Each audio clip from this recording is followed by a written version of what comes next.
मेरे कॉलेज का पहला दिन था।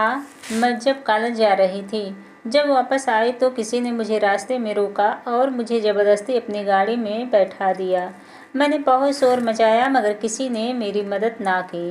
फिर 2 दिन के बाद मुझे फिर वहीं पर लाकर रख दिया और जब मैं घर आई तो मेरे घर वाले बदनामी के डर से मुझे जल्दी से रातों रात शादी करा दिया, वह भी ऐसे व्यक्ति के साथ जिसकी मैंने कभी कल्पना भी ना की थी। समाज के डर से मेरे घर वाले ने जो मेरे साथ किया वह बिल्कुल सही नहीं किया था और जब मैंने अपने पति को देखा तो मेरी जान निकल गई। मैं बस 17 साल की थी और मेरा कॉलेज में एडमिशन हो गया था। मैं रात भर सोई नहीं थी। कॉलेज जाने के लिए मैं बहुत खुश थी। मेरी ज़िंदगी इस तरह रुख मोड़ेगी मुझे पता नहीं था।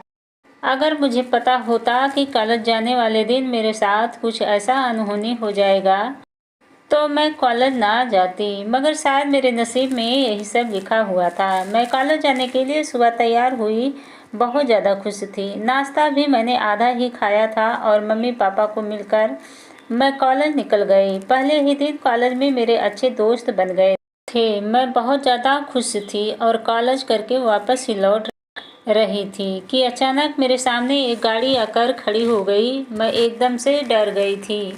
मैंने शोर मचाया मगर उससे पहले ही मेरा मुंह बंद कर दिया गया और मुझे गाड़ी में बैठा दिया गया।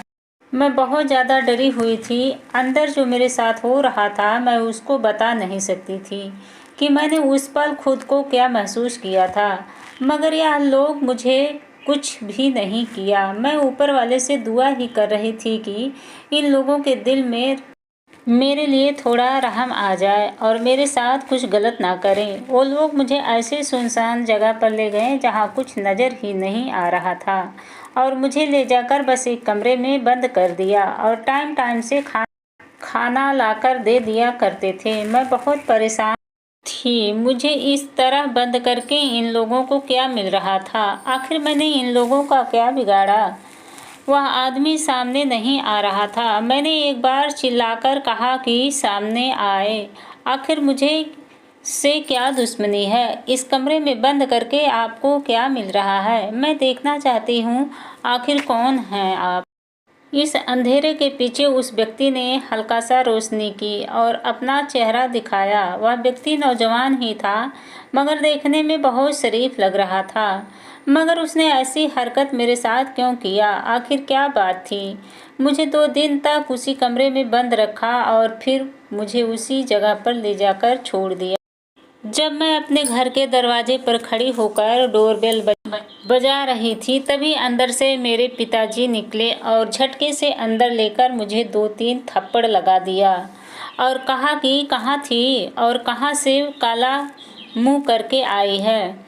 यह सब क्या है? तुझे अंदाजा है कि तू क्या करके आई है?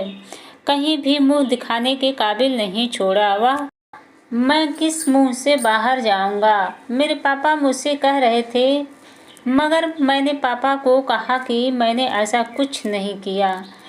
मैं तो बस 2-3 दिन से किसी कमरे में बंद थी। मेरे साथ ऐसा कुछ नहीं हुआ जिसकी वजह से आपका मुंह काला होगा। पापा ने कहा कि मेरी बात पर कौन यकीन करेगा? कोई यकीन नहीं कर सकता। मेरे पापा रो रहे थे। मैं बेबस थी।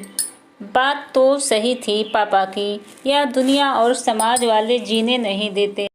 भले ही मेरे साथ कुछ ना हो, अगर मैं 2 दिन बाहर रहकर आई हूँ यह सबको पता चल गया था। यह लोग सही से जीने नहीं देंगे हम लोगों को।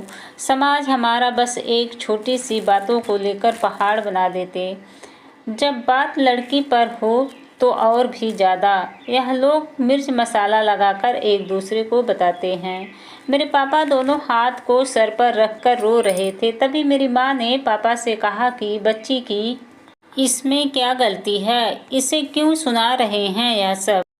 इस बेचारी ने तो इतनी बड़ी मुसीबत से बचकर आई है। पापा ने कहा कि क्या फ़ायदा, इससे बेहतर कि आई ना होती तो अच्छा ही होता। मैं जब अपने पापा के मुंह से यह बात सुनी तो मेरा मन किया कि मैं खुद ही जान ले लूं और मैंने यह कदम उठा लिया था। और सीधा किचन में माचिस लेने के लिए जा रही थी, खुद पर आग लगाने के लिए। मगर मेरी माँ ने मुझे रोक लिया और कहने लगी कि मैंने यही दिन के लिए तुझे पैदा किया था कि तू अपनी जान ले ले मेरी आंखों के सामने। मैं ऐसा नहीं होने दूंगी। तभी दरवाजे की डोरबेल बजने लगी। पापा घबराए हुए थे पर दरवाज़ा खोलना नहीं चाहते थे। पापा को ऐसा लग रहा था कि आसपास के लोग मेरे बारे में पूछने आए होंगे कि बेटी कहाँ से आई है, बेटी के साथ क्या हुआ होगा। पापा ना चाहते हुए भी दरवाज़ा खोले, मगर सामने वाला आदमी कौन था वह मुझे समझ में नहीं आ रहा था। पापा के आंसू जो लगातार बह रहे थे अब थोड़ा रुक गई थी और थोड़ी चिंता भी कम हो गया था। पापा ने कहा कि हाँ मैं तैयार हूँ, आप लोग भी तैयार हैं ना? मैं अपनी बेटी को लेकर आता हूँ, सारा इंतजाम रात में ही कर लिया जाएगा। मेरी शादी को लेकर मैं बहुत हैरान थी कि आखिर वह व्यक्ति कौन था जो मुझसे शादी करने के लिए तैयार हो गया। वह व्यक्ति पापा से बहुत देर तक बात करता रहा और पापा भी उससे बातें कर रहे थे। बस मुझे यही सुनाई दिया कि शादी आज रात ही होगी, सारी इंतजाम हो जाएगा। मेरी माँ मुझे कमरे में ले जाकर खाना खिला रही थी और मुझसे कह रही थी कि बेटी इतनी जल्दी बड़ी क्यों हो गई, अभी तो तुझे मैंने गोद में खिलाया था और तू अब ससुराल भी चली जाएगी, यह सब कैसे हो गया? मैंने माँ से कहा कि माँ मैं इतना जल्दी ससुराल नहीं जाने वाली, मुझे नहीं जाना, मुझे पढ़ना। मैं पहले ही दिन तो कॉलेज गई थी, मगर मेरे साथ यह सब हो जाएगा मैंने कभी सोचा नहीं था। माँ मेरे साथ ही क्यों हुआ? आखिर मैंने उसका क्या बिगाड़ा था जो उसने मुझे 2 दिन तक यूं ही बंद कर कर कमरे में रखा था। माँ मुझे रोते हुए खाना खिला रही थी। फिर पापा कमरे में आकर माँ को मुझे दुल्हन बनाने के लिए कहा। माँ रो रही थी और मुझे शादी का जोड़ा पहना रही थी। मैं भी बहुत रो रही थी। मैंने कभी नहीं सोचा था कि मेरा इस तरह शादी होगा और मेरी माँ ने भी कभी नहीं सोचा था कि मेरी बेटी को इस तरह विदा करूँगी। माँ मुझे तैयार करके हाल में ले गई। घर के ही आदमी थे। मेरी शादी में मैं अपनी ज़िंदगी और शादी से खुश नहीं था और यह कैसे एक ही पल में बदल गई। मैंने कितने सपने देखा था अपनी पढ़ाई को लेकर। मुझे बनना था आईएएस अफसर बनना था और मेरे सपने धरे के धरे रह गए और इतनी कम उम्र में ही ससुराल की हो जाऊंगी, मैं यही सब सोच रही थी। तब तक शादी भी हो गई, मुझे पता भी नहीं चला। मैं अपनी सोच में इतना मग्न थी, मैंने अपने पति को भी नहीं देखा था जो मुझसे शादी कर रहा था। मैं विदा होकर उस व्यक्ति के साथ चली आई उसके घर पर।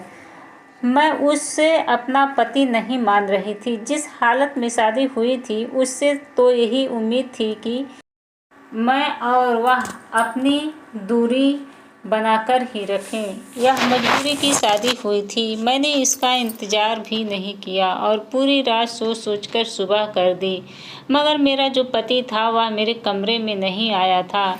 मैं उसे देखना भी नहीं चाहती थी, मगर एक बार ख्याल आया कि उसने मेरे से शादी क्यों किया, आखिर बात क्या है। मैं उस व्यक्ति से मिलकर पूछना चाहती थी कि तुम मुझसे शादी क्यों की है, और मैं यही सब सोच रही थी। मेरा पति कमरे में आया। मैंने जब उसे देखा तो मैं ज़ोर से चिल्लाई, यही है जिसने मेरी ज़िंदगी बर्बाद कर दी है। वह व्यक्ति मेरी तरफ बढ़ा और मुंह पर हाथ रख दिया और कहा, शांत हो जाओ, मैं तुम्हें बताता हूँ। मैंने उस व्यक्ति से कहा कि तुमने मेरी ज़िंदगी बर्बाद करके और फिर मुझसे शादी क्यों की? मेरे पापा को तुम सच्चाई क्यों नहीं बताई कि तुम ही थे? मेरा पति मुझसे बोला कि मैं तुम्हारे पापा को सब कुछ बता चुका हूँ और तुमको मैं जो सच्चाई बताने वाला हूँ उसे सुन लो कि मैंने तुम्हें अगवा क्यों किया था और मैंने तुमसे शादी क्यों की। तो सुनो, तुम्हारा जो भाई था वह मेरी बहन के साथ भी ऐसा ही किया था। मेरी बहन भी तुम्हारी जैसी ही थी। वह भी खुश होकर कॉलेज जा रही थी। वह भी जब कॉलेज से वापस लौटी तो तुम्हारे भाई ने उसे अगवा कर लिया था। तुम्हारे भाई ने भी उसके साथ कुछ ही किया था, मगर वह जब वापस मेरी बहन आई, समाज के डर से, घरवाले के डर से उसने अपनी जान ले ली थी। मेरी बहन को लगने लगा था कि मेरी वजह से मेरे परिवार की इज्जत मिट्टी में मिल गई, इसीलिए उसने अपनी जान खुद ही ले ली थी। और उस दिन से ठान लिया था कि मैं अपनी बहन का बदला तुम्हारे से लूँगा। मैंने पता लगा लिया था कि तुम भी कॉलेज जाती हो और तुम्हारा ही पहला कॉलेज था। मैंने इसलिए तुम्हें अगवा किया और तुम्हारे घर वाले को भी एहसास दिलाया कि जब घर की बेटी 2 दिन गायब हो और समाज वाले उस पर उंगली उठाते हैं तो कैसा लगता है। मैं उन सबको यह सब एहसास दिलाना चाहता था, इसलिए मैं तुम्हें अगवा किया था। मगर फिर मैं बाद में सोचा कि मेरी बहन की तरह कहीं तुम भी अपने परिवार की वजह से अपनी जान ना ले लो। मैंने उससे कहा कि मैंने कोशिश की थी, मगर मेरी माँ ने मुझे रोक लिया था, नहीं तो मैं भी अपनी जान दे देती जैसे तुम्हारी बहन ने दिया था। मेरा पति फिर बोला, इसलिए मैं घर जाकर तुम्हारे पिताजी को सारी बात बताया और कहा कि मैंने गलती किया है तो इससे शादी करूँगा, क्योंकि इस वाक़ के बाद तुमसे कोई भी शादी नहीं करेगा। फिर मैंने अपने पति को बोला, मेरा भाई तो उससे प्यार करता था। वह सोचा कि अगर मैं ऐसा करूँगा तो आप लोग मेरे भाई से अपनी बहन की शादी करा देंगे, मगर मेरे भाई को यह नहीं मालूम था कि उनका यह कदम आपकी बहन की जान ले लेगा। मेरे भाई की गलती थी कि वह सामने से आकर आपकी बहन का हाथ नहीं मांगे थे। मैं उस वक्त छोटी थी, अगर मैं बड़ी होती तो ज़रूर समझाती कि ऐसा नहीं करना चाहिए किसी भी लड़की के साथ। पापा को भी यही पता था कि भाई ने इतनी बड़ी कदम उठाई थी। जब पापा को पता चला था तो पापा ने उन्हें बहुत मारा पीटा था, मगर मेरे भैया भी इस वाक़ये को अभी भूले नहीं हैं।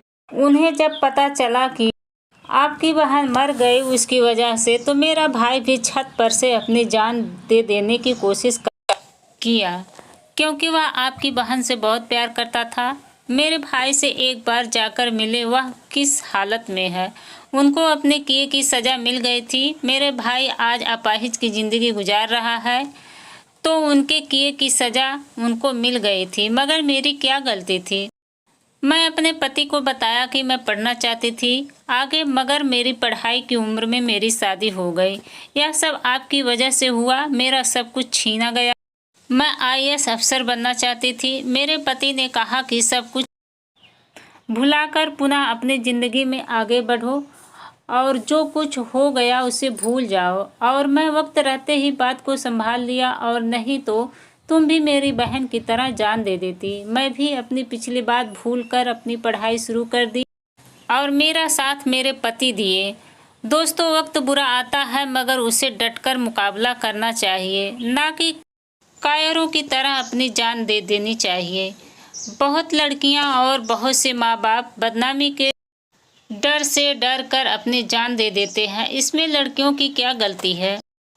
उन्हें सपोर्ट करना चाहिए, ना कि समाज के डर से उसे कुएं में ढकेल दे। मुझे सभी माँ बाप से यही उम्मीद है कि अपनी बेटियों को सपोर्ट करें, समाज के डर से उन्हें अकेला ना छोड़ें।